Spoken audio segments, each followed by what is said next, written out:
Improvement Pill here. Welcome to part 2 of the 50 life lessons from an 80-year-old series. If you haven't watched the first part of this little mini-series, you can find it by clicking on the link in the description box below. Honestly, you can watch it after watching this video because, well, the order doesn't really matter. But it's up to you. Now, just a quick heads up. I'm not going to cover all of the lessons. Some of them I feel like are repeats, and some of them I feel like just aren't that important. And I'll also be adding one of my personal lessons to the very end of this video. This is a very valuable lesson that I learned the hard way last year, so make sure you watch the video till the very end to find out what it is. Other than that, let's jump right into it. Lesson number 17. Take charge of your attitude. This is actually a really good point because it's your attitude that ultimately determines your quality of life. It's not the amount of money you make or how you look or what you own. It's the stories that you tell yourself that determine whether or not you feel happy and fulfilled with your life. Almost all things that happen in this world can either be seen as glass half full or glass half empty. You have to learn how to see things as glass half full because there are going to be some ugly things that will happen down the line that you will have no control over. That's just kind of how life works. But if you can reframe a glass half empty scenario into a glass half full scenario, at least you'll have the strength to push through the tough times. If you don't learn how to do this, you will lose hope easily whenever you're confronted with failure or tragedy, and you will be more prone to falling into downward spirals. Lesson number 18. Remember, no one makes it alone. This is absolutely true. When I first started working on this channel, I tried to be a one-man show. I did almost everything on my own. All the writing, all the animation, and all the audio work. And it was tough. I thought working like this would cut costs, but in reality, it just cut the amount of free time I had to enjoy my life. The moment I started building a team and delegating different tasks to people who actually enjoy doing those things and were also significantly better at doing those things than I was, that's when I started seeing significantly more success with the channel. And that's also when I started having a lot more free time to enjoy life. Great things are accomplished far faster and usually better with a team. Lesson number 19. Never waste an opportunity to tell people you love them. This actually reminds me of a somewhat depressing quote I came across on the internet not too long ago. I don't remember the exact quote, but it was basically something along the lines of, one day when you visit your mom, it will be the last time you ever get to visit her. And it really stuck with me because my parents are getting older, and it's sad to say, but it's true. One day I will have to say goodbye to them, and I might not be there when it's their time to go. Right? Not everyone has a chance to pass away on the stereotypical deathbed. Some people go suddenly without any warning. So it's important to show people you care about that you love them and that you appreciate them just in case. Also, I found that it definitely improved my relationship with my parents. I find myself being more forgiving and more considerate because I realize that this is not a relationship that will always be there. Lesson number 20. Be bold and courageous. Now, courage is definitely something that I feel like everyone should focus on cultivating because almost every good thing that's ever happened to me in my life was because I was able to muster up the courage and take the leap to do something that I was afraid of doing. Learn how to be comfortable jumping into the unknown because, like they say, fortune favors the bold. Lesson number 23. Beware of the person who has nothing to lose. I once worked with an ex-convict who was charged with attempted murder. He took a liking to me and allowed me to pick his brain. And I learned that when you don't really care about anything in life, you stop thinking about the consequences of your actions. Instead, your raw emotions take over. You have no reason to try and tame them, so you let them run wild. In his case, it was anger. But for others, it can be sadness, guilt, or even pride, all of which can cause you to take some very harmful actions without thinking. Which is why it's important to have something that can ground you like a loved one, a passion, or a purpose in life. This will give you a reason to try and tame the beast that resides within us all. Lesson number 24. Keep it simple. This one is absolutely true, especially when it comes to the world of self-improvement. Because every time I run the Habit Builder Challenge, I get a couple of students that tell me about all the habits they want to build, all the great things that they want to achieve. I want to learn how to play the piano. I want to learn how to speak German. I want to build a habit of cooking every day for myself. Now, don't take this the wrong way. These are all good habits. But remember the 80-20 rule. 80% of all the joy and fulfillment that you're looking for will come from just 20% of the things that you want to do. Look over that to-do list of yours and narrow down your goals to just one or two things and focus on those before anything else. You'll see progress much faster this way.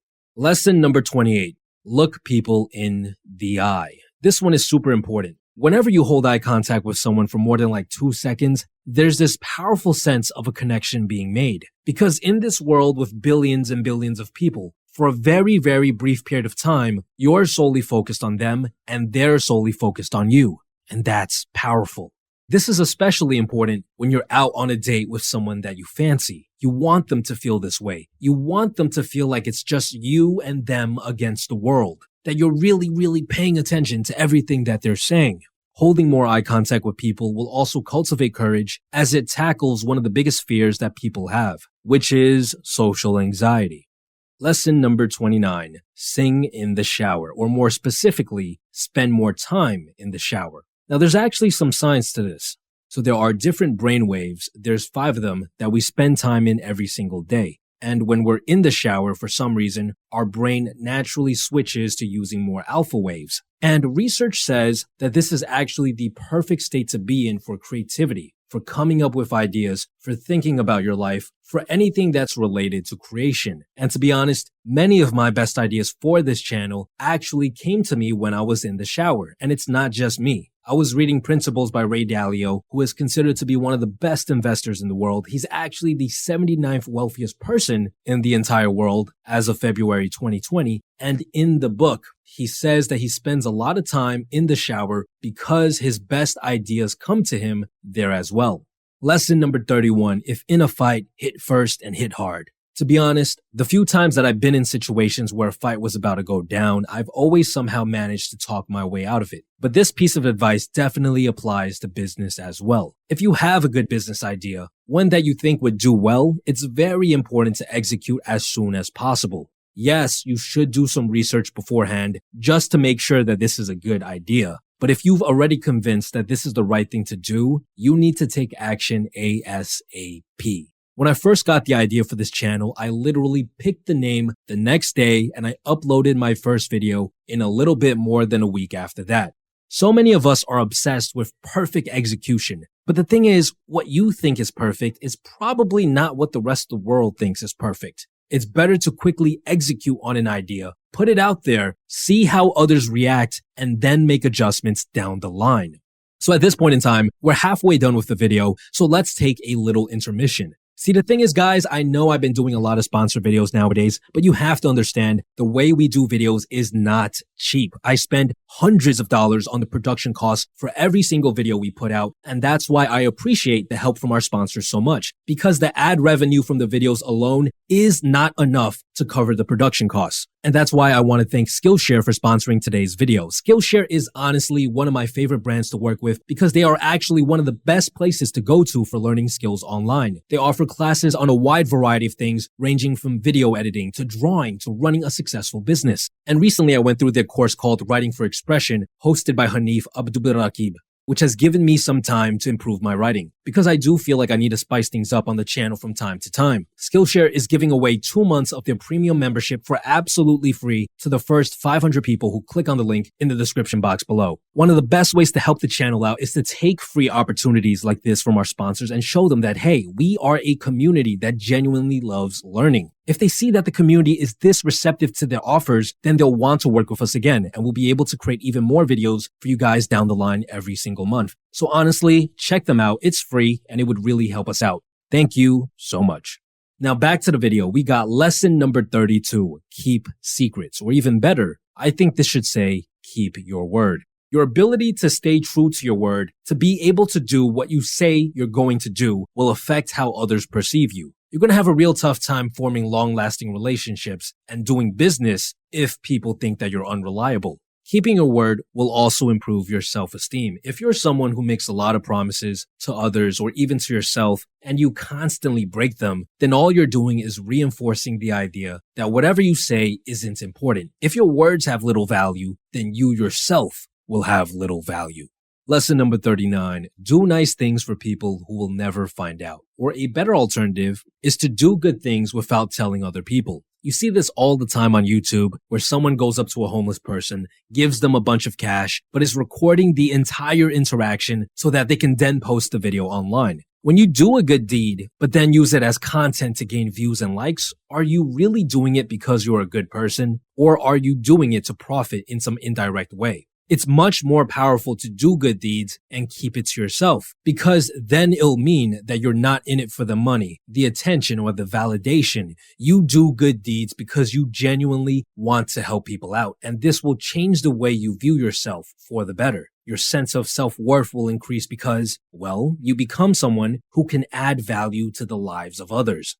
Lesson number 40. Lend only those books you never care to see again. This actually applies to money more so than books in my opinion, because out of all the times I've lent money to people in my life, I would say that I've only ever been paid back maybe 10% of the time. You have to realize that if someone is desperate enough to be in a position where they have to ask you for money, then there is a very high chance that they have a bunch of bad habits that put them in that position in the first place. Sure, you'll have the occasional person who gets hit with a ridiculous amount of bad luck and falls into tough times, but most people who are broke because of their habits, and chances are they will continue to struggle financially even after using up the money they've borrowed. So over the years, I've just learned to accept this fact. If I lend someone money, I'm basically giving it away, and I don't expect to see it back. This is actually a good way to see who your true friends are, because real friends will understand the value of paying you back and will go out of their way to make sure they return what you are owed. Lesson number 42. When playing games with children, let them win. Once in a while, that is. Because in order for someone to have fun in any sort of game or challenge, they need to be able to win at least 1/3 of the time. If it's any harder, then the experience becomes too frustrating and they will lose the motivation to play. On the other hand, if it's too easy, if you let them win all of the time, then the experience becomes boring and they will again lose their motivation to play. This piece of advice applies to learning skills as well. You want to find the sweet spot in regards to the difficulty level when practicing any skill so that you will continue to feel motivated to work on it. Lesson number 43. Give people a second chance, but not a third. Okay, everyone makes mistakes, but making 2 of the same mistake in a very short period of time, yeah, that's a huge red flag. That just shows you what type of person they really are. And you have to understand that it's actually extremely hard for people to change. People don't change unless their habits change. So it doesn't matter what sort of amazing speech you give them or how much more time and energy you devote to them, they're probably going to disappoint you again. If you really want to give a loved one a third chance, then you should probably wait until they've genuinely showed you that they've changed first. Pay close attention to their actions over a period of time. Don't just listen to their words. Lesson number 47. Don't allow the phone to interrupt important moments. Nowadays, whenever I go to a concert or rave or even the club, I see tons of people holding up their phones, recording the experience and putting it on social media.